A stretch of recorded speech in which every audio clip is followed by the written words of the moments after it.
तो hello guys, ये जो आपकी वीडियो है ये मेनली न्यूरो ट्रांसमीटर्स और रिसेप्टर्स पे बेस करती है। इसमें हम कोशिश करेंगे कि पीएनएस को थोड़ा ज़्यादा डिटेल में और सीएनएस को थोड़ा कम डिटेल में कवर किया जाए। सीएनएस के लिए अलग से कभी वीडियो बनाई जाएगी। तो जैसे कि आप पीएनएस की बात कर रहे हैं, थोड़ा सा आइडिया हम सीएनएस का भी देंगे। हमने कल बात की थी, मतलब पिछली वीडियो में बात की थी हमने कि नर्वस सिस्टम जो है वो दो हिस्सों में बटा है, पीएनएस और सीएनएस। फिर हमने कहा कि साहब पीएनएस जो होता है वो अपने आप में दो हिस्सों में बटा हुआ होता है कि सोमैटिक और ऑटोनॉमिक। अब यहाँ पर हम सिर्फ और सिर्फ किसकी बात करेंगे, जैसा हमने क्लासिफिकेशन में बताया था फंक्शनल और स्ट्रक्चरल, तो हम केवल और केवल फंक्शनल की बात करेंगे, स्ट्रक्चरल की अब हम बात नहीं करेंगे, वो केवल नर्व्स तक सीमित रहता है। अब हम बात कर रहे हैं कि फंक्शनल में आपने देखा साहब सोमैटिक और ऑटोनॉमिक दो तरीके के क्लासिफिकेशन पीएनएस के होते हैं। तो ये आपके पीएनएस के दो हिस्से हो गए। अब इसमें हमने कल बात की थी कि सोमैटिक में हम बात कर रहे थे कि साहब एसिटाइलकोलिन काम करता है, और ऑटोनॉमिक में दो हिस्से होते हैं, पैरासिम्पैथेटिक और सिम्पैथेटिक, जिसके अंदर आपने देखा कि सिम्पैथेटिक में आप नॉरेड्रेनालिन से काम करते हैं और पैरासिम्पैथेटिक में आप एसिटाइलकोलिन के साथ न्यूरोट्रांसमीटर को देखते हैं। लेकिन ये यहाँ पर आकर के थोड़ा सा और कंफ्यूजिंग हो जाता है, इसलिए मैं इसको थोड़ा और डिटेल में लेके जाना चाहूँगा। जैसा कि कल हमने बात की थी कि सोमैटिक के अंदर आपको सिंगल मोटर न्यूरॉन पाथवे देखने को मिलता है, और वहीं ऑटोनॉमिक के अंदर आपको टू न्यूरॉन पाथवे देखने को मिलता है, जिसमें हमने आपसे कहा था कि गैंग्लियन जो वर्ड है उसको आपको ध्यान रखना है। तो जब हम बात करते हैं पीएनएस की, तो पीएनएस में सिंगल न्यूरॉन पाथवे होने का मतलब ये होता है कि यहाँ पर सिर्फ और सिर्फ एक न्यूरॉन काम करता है। अब वो जो न्यूरॉन होता है उसको एक्टिवेट किया जाता है हमेशा एसिटाइलकोलिन के द्वारा, और मोस्टली सोमैटिक का जो रिसेप्टर होता है वो होता है निकोटिनिक, और निकोटिनिक में भी एन एम टाइप का रिसेप्टर, यानी कि न्यूरोमस्कुलर जंक्शन वाला जो रिसेप्टर होता है वो आपको देखने को मिलता है। एन एम टाइप का जो रिसेप्टर होता है वो आपको यहाँ पर देखने को मिलता है। अब जब हम बात कर रहे हैं इसकी, तो ये कहीं ना कहीं सोमैटिक आपका पूरा खत्म हो गया। Somatic is just single neuron, always controlled by acetylcholine, always working on the nicotinic receptor, और उसमें भी स्पेसिफिक एनएम टाइप के रिसेप्टर पे ये काम करता है। कल जब हम ऑटोनॉमिक की बात कर रहे थे तब हमने देखा था कि ऑटोनॉमिक में लिखा था कि it follows a two neuron pathway. Two neuron pathway मतलब गैंग्लियन की हमने बात की थी। तो वहाँ पर देखिए गैंग्लियन होता क्या है, ये एक स्ट्रक्चर होता है, यहाँ पर दो न्यूरॉन्स आकर के जुड़ते हैं। गैंग्लियन क्या होता है, गैंग्लियन एक मतलब मीटिंग पॉइंट होता है दो न्यूरॉन्स का। गैंग्लियन से पहले वाले न्यूरॉन को हम बोलते हैं प्री गैंग्लियन, और गैंग्लियन के बाद वाले न्यूरॉन को हम बोलते हैं पोस्ट गैंग्लियन। अब यहाँ पर थोड़ा सा गड़बड़ होता है, फिर से देखने को मिलता है, क्योंकि देखिए जो हमने प्री गैंग्लियन की बात की, this is the part which starts from the CNS and ends at the ganglion. Neurons का वह पार्ट जो सीएनएस के हिस्से से स्टार्ट होकर के गैंग्लियन में खत्म होता है उसको हम बोलते हैं प्री गैंग्लियन। अब जो प्री गैंग्लियन है ये काम करता है अंडर एसिटाइलकोलिन, और फिर वही चीज़ एसिटाइलकोलिन मतलब न्यूरोट्रांसमीटर एसिटाइलकोलिन होगा उसका, और जो रिसेप्टर होगा वो क्या होगा इसका, एन एन, मतलब निकोटिनिक में जो एन एन टाइप का रिसेप्टर होता है जो कि गैंग्लियन में प्रेजेंट होता है, वो इस पर मतलब एसिटाइलकोलिन उस पर काम करता है जब हम बात करते हैं प्री गैंग्लियन की।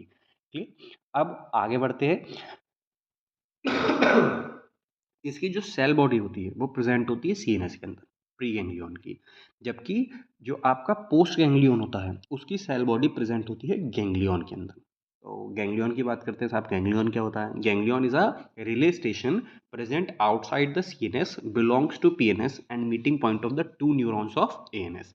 दोनों ही न्यूरॉन्स पार्ट होते हैं ऑटोनॉमिक नर्वस सिस्टम के। सबसे पहली चीज़ ये ध्यान रखनी है, चाहे वो प्री गैंग्लियन हो चाहे वो पोस्ट गैंग्लियन हो, भले ही वो स्टार्ट सीएनएस में हो रहा है आपका प्री गैंग्लियन, लेकिन दोनों ही न्यूरॉन्स पार्ट होते हैं एएनएस के। गैंग्लियन पर आकर के मिलते हैं। गैंग्लियन एक रिले स्टेशन की तरह काम करता है, एक रेडियो स्टेशन की तरह काम करता है, जो कि प्रेजेंट होता है सीएनएस के आउटसाइड। ये सीएनएस का पार्ट नहीं होता है, इनमें से कोई भी चीज़ सीएनएस का पार्ट नहीं है, सारी की सारी पीएनएस या फिर एएनएस के ही पार्ट माने जाएंगे। ठीक, फिर बात करते हैं post ganglionic post ganglionic part की। पोस्ट गैंग्लियोनिक न्यूरॉन जो होता है वो आपका दो तरीके का हो सकता है, एक होता है साहब सिंपैथेटिक और दूसरा होता है पैरासिम्पैथेटिक। तो कहीं ना कहीं आप ये कह सकते हो कि जो आपका ऑटोनोमिक नर्वस सिस्टम दो हिस्सों में बट रहा था, सिंपैथेटिक और पैरासिम्पैथेटिक, वो क्लासिफिकेशन आता है पोस्ट गैंग्लियन में। जो कल हमने बात की थी क्लासिफिकेशन में कि ऑटोनोमिक दो हिस्सों में बढ़ता है, सिंपैथेटिक और पैरासिम्पैथेटिक। तो वो मेनली कहाँ आकर के बट रहा है, वो बट रहा है पोस्ट गैंग्लियन में। फिर कल जैसे हमने बात की थी कि सिंपैथेटिक में आप देखते हैं कि नॉरएड्रेनालिन होता है और पैरासिम्पैथेटिक में एसिटाइलकोलिन होता है। तो अब यहाँ पर हमें एक चीज़ ध्यान रखनी होगी कि नॉरएड्रेनालिन जो होता है या फिर नॉरएपिनेफ्रिन जो होता है, वो हमेशा अल्फा और बीटा दो तरीके के रिसेप्टर्स होते हैं। अल्फा और बीटा दो तरीके के रिसेप्टर्स होते हैं, मेनली प्रेजेंट होते हैं, और भी जगह प्रेजेंट होते हैं, लेकिन मेनली आपको ध्यान रखना है कि these are present on the heart and blood vessels. इसका फर्दर क्लासिफिकेशन अगर हम पढ़ना चाहेंगे तो हम अभी इसी वीडियो में आगे देखते हैं, उनको क्लासिफाई करते हैं। साथ में जो एसिटाइल कोलिन होता है वो दो तरीके की रिसेप्टर्स मेनली होते हैं। जैसे कि आपने पीछे देखा कि सोमैटिक में और प्री गैंग्लियन में वो निकोटिनिक रिसेप्टर पे काम कर रहा था, लेकिन पोस्ट गैंग्लियन में वही एसिटाइल कोलिन काम करता है मस्कैरिनिक टाइप के रिसेप्टर्स पे। तो अब तक आपने देखा कि साहब जो पीएनएस होता है वो दो हिस्सों में बटा है, सोमैटिक और autonomic. Somatic single neuron, always acetyl choline और ऑलवेज निकोटिनिक एनएम टाइप का रिसेप्टर। फिर ऑटोनोमिक टू न्यूरॉन सिस्टम होता है। टू न्यूरॉन में एक न्यूरॉन होता है प्री गैंग्लियन और दूसरा न्यूरॉन होता है पोस्ट गैंग्लियन। प्री गैंग्लियन के लिए जो न्यूरोट्रांसमीटर है वो है एसिटाइलकोलिन और रिसेप्टर है निकोटिनिक, जो कि प्रेजेंट होता है गैंग्लियन में। पोस्ट गैंग्लियनिक के लिए दो हिस्सों में बटा है, सिंपैथेटिक और पैरासिम्पैथेटिक। सिंपैथेटिक के लिए न्यूरोट्रांसमीटर होता है नॉरएड्रेनालिन और पैरासिम्पैथेटिक के लिए होता है एसिटाइलकोलिन। नॉरएड्रेनालिन काम करता है अल्फा और बीटा टाइप के रिसेप्टर्स पे, एसिटाइलकोलिन काम करता है मस्करेनिक टाइप के रिसेप्टर्स पे। मस्करेनिक टाइप के जो रिसेप्टर्स होते हैं वो मेनली प्रेजेंट होते हैं ग्लैंड्स पे और हमारे गट में। ठीक है, तो जब हम बात करते हैं पोस्ट गैंग्लियन की, तो पोस्ट गैंग्लियन जो हमारे न्यूरॉन्स होते हैं ये शुरू होते हैं गैंग्लियन से और ऑर्गन पर जाकर के खत्म होते हैं, और इसकी जो सेल बॉडी होती है वो प्रेजेंट होती है गैंग्लियन के अंदर।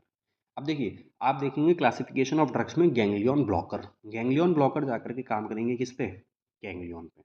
और पोस्ट गैंग्लियन पे कौन सी ड्रग काम करेंगी, जैसे कि एडर्नर्जिक ड्रग्स होती हैं, कोलिनर्जिक ड्रग्स होती हैं, जो कि इफेक्टर ऑर्गन ड्रग्स होंगी, जैसे कि रिसेप्टर ब्लॉकर हो गया या फिर एगोनिस्ट हो गए। वो सारे के सारे ड्रग्स आपके आकर के काम करेंगे किस पे, पोस्ट गैंग्लियन न्यूरॉन पे। ठीक, अब अगर आप देखें तो जो हमने अब तक बात की है पीएनएस में, हमने दो तरीके के रिसेप्टर्स की बात की। एक आप कह सकते हैं कि सिंपली आप कह सकते हैं कि एक रिसेप्टर वो होते हैं जो एसिटाइलकोलिन के द्वारा एक्टिवेट होते हैं, और दूसरे रिसेप्टर वो होते हैं जो एपिनेफ्रिन या फिर एड्रेनलिन के द्वारा एक्टिवेट या फिर डीएक्टिवेट होते हैं।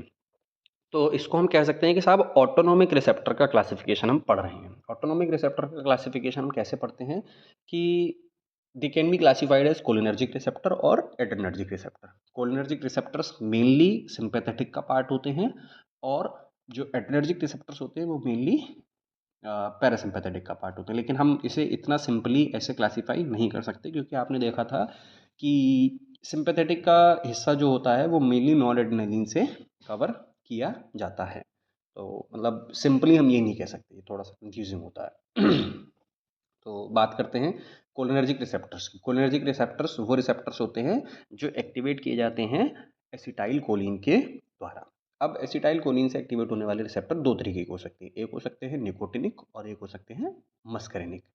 Nicotinic are the ionotropic type receptor और muscarinic are the metabotropic type receptor. अब निकोटिनिक रिसेप्टर दो तरीके के हो सकते हैं, एन एम और एन एन। मस्करेनिक रिसेप्टर पांच तरीके के हो सकते हैं, M1, M2, M3, M4, M5। Nicotinic receptor में जो NM टाइप का रिसेप्टर होता है ये प्रेजेंट होते हैं न्यूरोमस्कुलर जंक्शंस पे, और NN टाइप का जो रिसेप्टर होता है वो प्रेजेंट होता है ऑटोनोमिक गैंग्लिया या फिर एड्रिनल मेडुला पे। दूसरी तरफ जो आपका मस्करेनिक रिसेप्टर होते हैं M1 टाइप के, प्रेजेंट होते हैं ऑटोनोमिक गैंग्लिया पर, एक्सोक्राइन ग्लैंड्स पर और सीएनएस पर। M2 टाइप के रिसेप्टर्स होते हैं हार्ट, स्वेट ग्लैंड और सीएनएस पे। M3 टाइप के रिसेप्टर्स होते हैं स्मूथ मसल्स पे, जैसे कि ब्लड वेसल्स हो गई, लंग्स हो गए, ग्लैंड्स पे, आईज पे और सीएनएस पे। M4 टाइप के रिसेप्टर्स सीएनएस और स्वेट ग्लैंड्स पे प्रेजेंट होते हैं, और M5 टाइप के रिसेप्टर्स सीएनएस पे प्रेजेंट होते हैं। अब बात करते हैं अल्फा टाइप रिसेप्टर्स की, सॉरी एड्रेनर्जिक रिसेप्टर्स की। एड्रेनर्जिक रिसेप्टर्स दो तरीके से होते हैं, अल्फा और बीटा। अल्फा रिसेप्टर दो तरीके के हो सकते हैं, अल्फा 1, अल्फा 2, और बीटा वाले तीन तरीके के हो सकते हैं, बीटा 1, बीटा 2 और बीटा 3। अल्फा 1 जो रिसेप्टर होते हैं वो स्टिमुलेटरी होते हैं, और अल्फा 2 जो रिसेप्टर होते हैं वो इनहिबिटरी होते हैं। मेनली अल्फा 1 रिसेप्टर्स आपको देखने को मिलते हैं जीआई ट्रैक्ट ब्लड वेसल्स पे, स्किन ब्लड वेसल्स पे, और मेनली वैसो कंस्ट्रक्शन इनका फंक्शन होता है। साथ में ये ब्लैडर पे देखने को मिलते हैं, जीआईटी स्फिंक्टर पर देखने को मिलते हैं, यहाँ पर इनका कंस्ट्रक्शन होता है।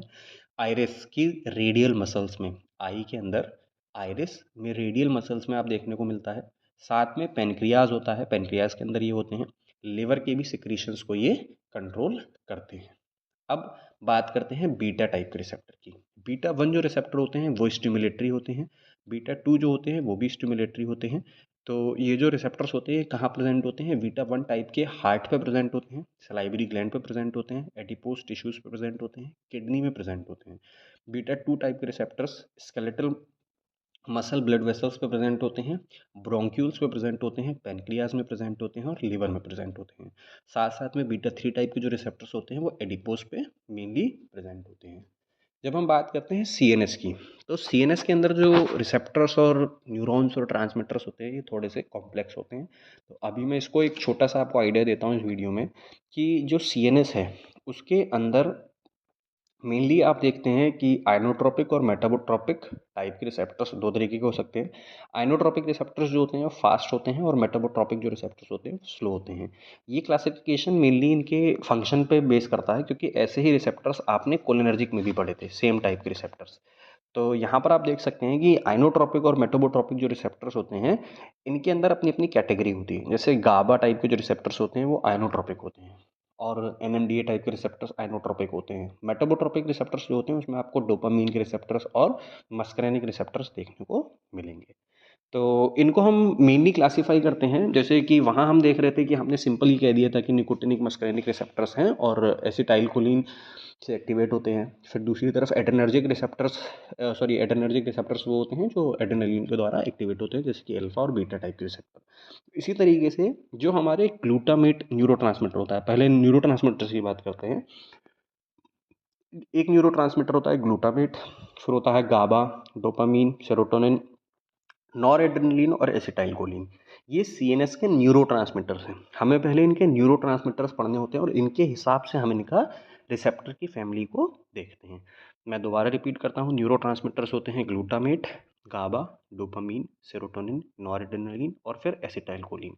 जो ग्लूटामेट रिसेप्टर होता है, जो ग्लूटामेट न्यूरोट्रांसमीटर होता है वो मेनली एनएमडीए, एएमपीए और काइनेट जो आपके टाइप ऑफ रिसेप्टर फैमिली होते हैं उन पे काम करता है। सर गाबा वाला आपका गाबा ए और गाबा बी पे काम करेगा।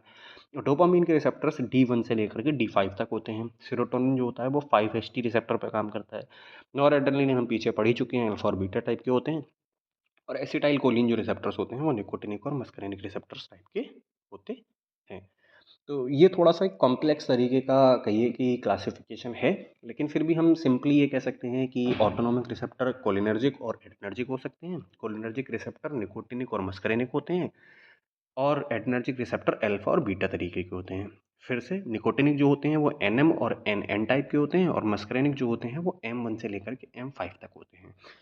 जो एड्रेनर्जिक में अल्फा बीटा पढ़ा था, अल्फा दो तरीके का, अल्फा 1 और अल्फा 2, और बीटा दो तीन तरीके का, बीटा 1 से लेकर के बीटा 3 तक। ये आपके ऑटोनोमिक रिसेप्टर हो गए या फिर पीएनएस के रिसेप्टर हो गए। सीएनएस के रिसेप्टर्स के लिए हम देखते हैं कि न्यूरोट्रांसमीटर होते हैं जो कि होते हैं ग्लूटामेट, गाबा, डोपामीन, सेरोटोनिन, नॉरएड्रेनलिन और फिर एसिटाइलकोलिन। इनके अंडर में अपनी अपनी फैमिलीज आती हैं, जैसे कि ग्लूटामेट के लिए हो गया एनएमडीए, एएमपीए और काइनेट। फिर गाबा के लिए हो गया गाबा ए और गाबा बी। फिर डोपामीन के लिए हो गया D1 से लेकर के D5 तक। सेरोटोनिन के लिए हो गया 5HT, और नॉरएड्रेनलिन के लिए हो गया आपका वही फिर से अल्फा और बीटा, और एसिटाइलकोलिन के लिए आपका फिर से वही निकोटिनिक और मस्करेनिक टाइप ऑफ रिसेप्टर्स।